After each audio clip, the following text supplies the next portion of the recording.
Hey, bonjour tout le monde. Ben, imaginez-vous donc que les pompes sont rendues sur l'unité. Toi, ça a bien été 1 heure et quart, tout est installé. En tout cas, tout ça pour dire que si vous n'avez pas fait la formation de certification avec la compagnie, mais que moi, je peux vous certifier parce que je suis une super user, toi. Fait que si vous n'avez pas eu le temps, venez me voir. Moi, je vous certifie, ça prend une quinzaine de minutes pour vous la certification.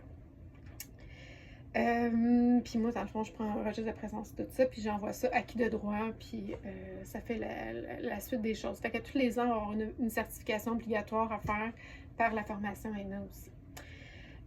Autre chose, fais attention les étiquettes pour identifier nos lignes artérielles, nos TVC. Donc, identification au niveau de ta ligne artérielle TVC de ton sac de 500 DNS, inscris vraiment à changer le question de ne pas perdre la donne sur quand est-ce qu'on doit changer. Parce qu'il y en a qui écrivent juste la date. Puis là, on ne sait plus si ça doit être changé à cette date-là ou si ça a été changé à cette date-là. Fait que là, écrit à changer le. OK? Ça va aider justement à mieux cadrer où est-ce que, à quel moment qu'on doit changer ce fameux sac. Autre chose, j'ai appris que certains mettent la tubulure identifiée à changer le. C'est-à-dire la tubulure sont à changer aux 4 jours pour certains, pas toutes les solutés. Fait que les tubulures à changer aux 4 jours, ben il faut compter. Fait que là, moi, j'ai reçu ma tubulure, puis je compte 4 jours à partir du moment. Fait que si, mettons, 4 jours plus tard, on est vendredi, je colle dessus ma tubulure de vendredi. Pas que aujourd'hui j'ai débuté une nouvelle tubulure et je colle dessus le mardi. Non.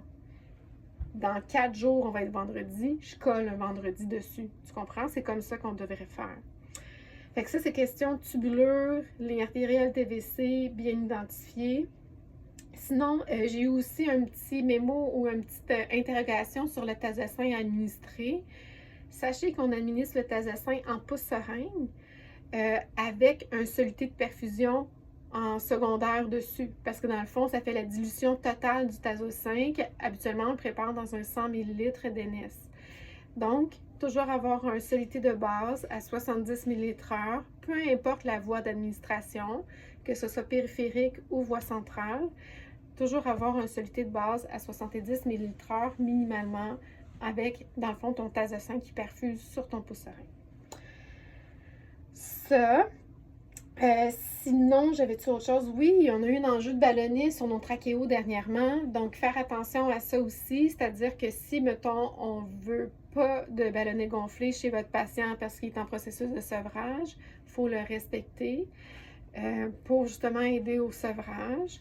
Puis sinon, c'est parce que des fois, on installe des trachéos qui sont plus petits, puis là, quand ça fait que tu as un plus petit trou pour respirer, puis tu as un ballonnet qui est gonflé autour, on s'entend que c'est difficile de respirer là-dedans. Puis des fois, ton patient n'est pas rendu à ce stade-là au niveau de son sevrage puis de sa force respiratoire.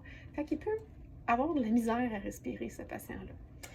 Fait que faire attention à ça. Puis je sais que ça n'a pas été nécessairement au niveau nursing qu'il y a eu comme des mauvaises manipulations de ballonnet. Ça a été au niveau des inhalothérapeutes, mais les messages ont été passés. Puis il y a eu aussi des oublis de ballonnet gonflés post, dans le fond, broncho, que là, c'est au niveau médical, et inhalo aussi, que là, le message a été aussi passé.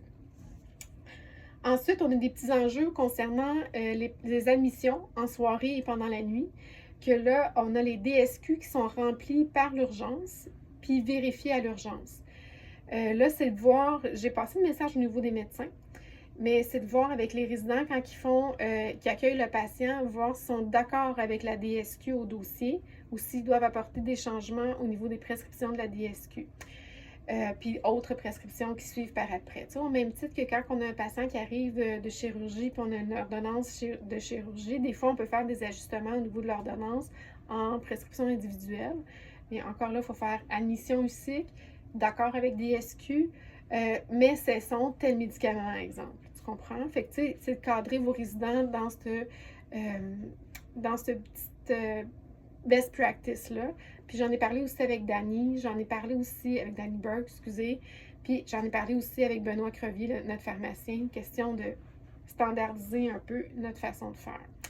Fait que j'en ai reparlé aussi à la réunion médicale qui s'en vient bientôt. Alors, c'est mes petits messages qui me pressaient de vous parler maintenant, mais si moindrement vous avez des enjeux, n'importe quoi, au niveau des pompes, je sais, changement, de pompe. C'est sûr que vous allez avoir des commentaires, puis je vais tous les prendre. Je vais essayer de voir ce que je peux faire. Je suis ouverte à vos commentaires. Fait que je vous souhaite une belle après-midi tout le monde.